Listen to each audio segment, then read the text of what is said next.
Welcome to the spaceship. It's Galaxy Zori Sana. All right, I just wanted to make this video. I would say really fast, but I don't know how long it's gonna last. So just jump on for the ride.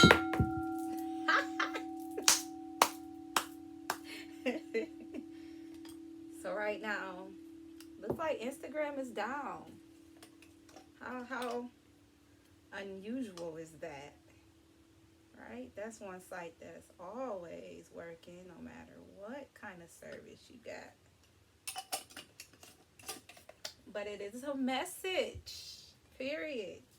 It's a message. We are not supposed to even be online right now. I was eager to share these messages with people, no matter whoever had me on social media.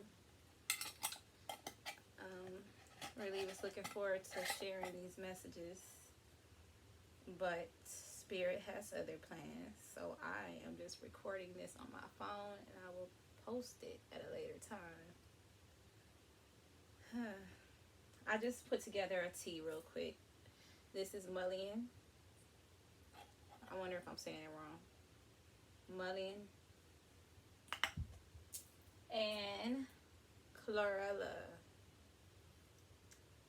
So those herbs are actually in powder form, which is easier for me because I don't need a tea bag to separate the herbs from the water. I just put it right in the water, mix it up real good, and it is medicine.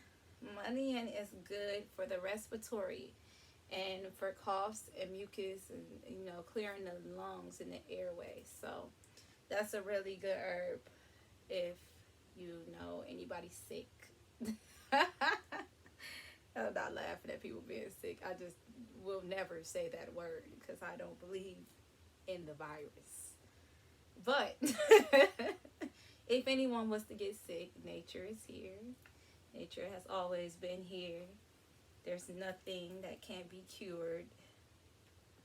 Nothing that can't be cured. So we're all right. Chlorella is really good for a lot of stuff, especially energy and the immune system. And there's a lot of antioxidants and stuff like that in the chlorella. I even seen that it was good for whitening the teeth and all types of things.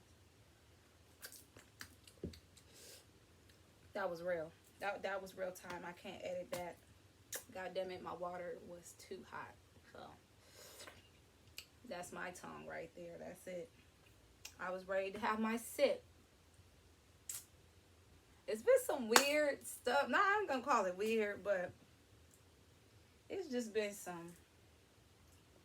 some things happening today that I didn't plan on it happening. Damn it. Earlier I did a video playing my crystal pyramid. Just got the thing 4 days ago and it cracked on the corner, but the way it did it, like I was just swinging it and it was making a sound and it pops and it's like I never return stuff to Amazon, but today was the day. I went on over to Kohl's, returned these sound instruments are very expensive actually, but I know what I'm paying for. This is pure frequency. I make sure that all my instruments is tuned to 432 hertz because 440 hertz is the frequency of disharmony. And a lot of people do know that. And a lot of music that's played on the radio and on TV is tuned to 440 hertz. Sometimes we don't understand why we're feeling so out of balance. It could be the music. A lot of times we don't think about the things that are interfering with our energetic fields, which music is one big one because it comes in a sound wave. So if that sound wave is not tuned to something that is of harmony, it definitely can do something to you in the way that you're feeling, the way that you're thinking, and so on. So it's the same. I like to look at what we feed ourselves as far as all the senses. What do you feed your ears? You know, are you feeding it tunes of harmony that can rise the vibration within and actually heal some of your cells in your body as well? Where if you are sick, you can be healed through sound healing frequencies. Okay? This is what I am switching a lot of my work over to, is just healing people through the sound and through my own energy, through my paintings, through, guided meditations and breathing. And to heal is to release and feel uplifted. What is it? How do you know when you're on a high frequency? The way that I know when I'm on a high frequency is when you're upbeat. It's when you're feeling really good. It's the same feeling as if somebody gave you $1 million, and we all want $1 million, right? It's that energy without actually physically seeing the money, but knowing that something is here and something is great, something that's beyond the material world, is near us, very close to us, within us, is us. So we align with that energy that we know we are, that we know we are capable of just being. Honestly, it's the distractions, it's the things that cross our mind that change the vibration. Thoughts in our mind, thoughts are just words, but on an energetic level, thoughts are waves. They are energy waves. They come with a vibe. Every thought comes with a vibe. If you have thoughts talking down on people all day, you are only doing that to yourself, because you're the only one that's sitting there listening to it in your mind. It's only pissing you off. It's only getting you down, because you're going into the mode of I don't like, I hate, I can't stand. Things like that. Those are all low frequencies. And then what happens is you draw in more of what you hate, what you can't stand, and what you don't like, just from focusing on it. Okay? Just from giving it energy. And that energy starts to grow. And it starts to grow into its own thing, which is frequency. And a lot of us have so much of that heavy frequency on us that it does take the tools. It's going to take some tools to help you. Like sage is a tool. The crystals are tools. Going outside in the grass, that's a tool.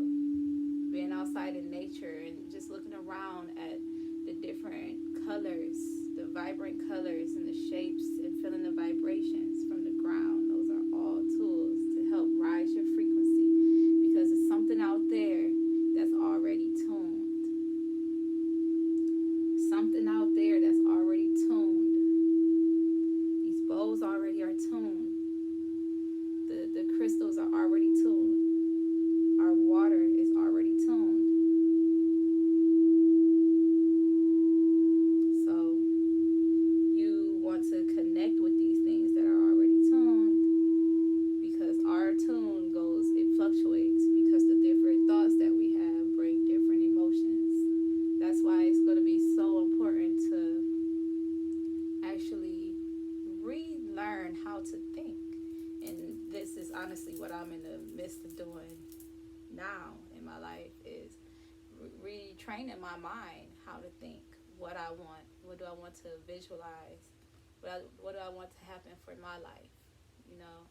When just upon learning that our imagination is our reality, and that the things that we think always have come true.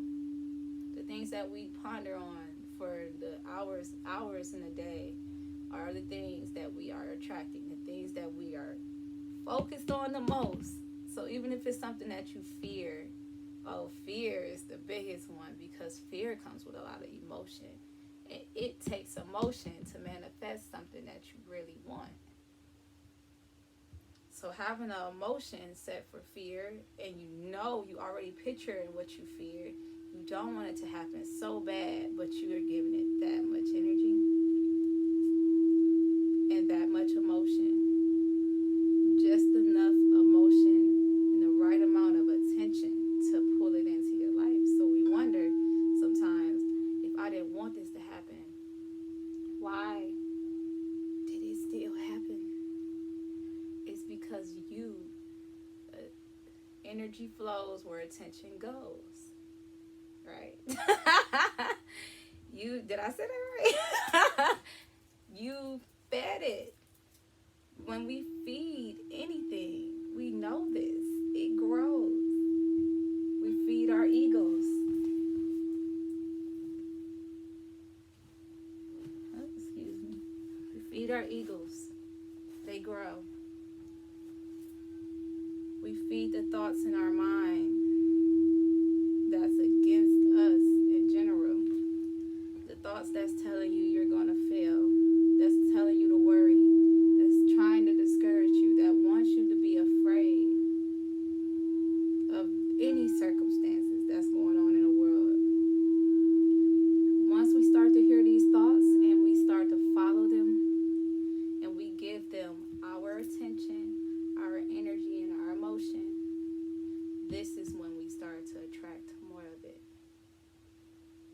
Now, the way to get out of this mental slavery is going to be through the mind. This is why you hear a lot of people say it's time for us to start meditating more. Because when you meditate, you get to clock out from this, I don't want to call it the matrix, but this system that has been created for your mind, this programming that has been created for us to think and feel ways outside of what we naturally want to think and feel. The grand question, who are you? This is not talking about you as a person and your name and what your social security number is. It's not about your job. It's not about your title, your occupation. It's not about you being a mother or a father. Who am I? It's not a question that's addressed to your personality that was created, by the way. Personality is something that was created and shaped off of everything we ever seen. Every person that we ever heard talk, we picked up something from them. We picked up something from over here. We picked that up. Somebody told us we need to be this way. Adopting that trait. And it's totally always switching. Okay? We're this personality right now, and as we learn new things, and give me about 2 more years of learning and walking in this faith, and it's going to change. My personality and the way that I think is going to change. So we can't be so caught up in our personality. That's not who you are. That's the first thing that we have to take in, when coming into a spiritual path or a spiritual journey, is to realize that this is not about the character that you created. This is about getting to a space within you that's on a whole different dimension than what we're on. A space within you that has no name, that has no identity, that has no problems, no worries in the world. That is untethered. That's spirit is in bliss. It's just being, and we don't really know what that feel like, because every time we ever get a chance to just be, we're so caught up in who we trying to be, the personality, who it wants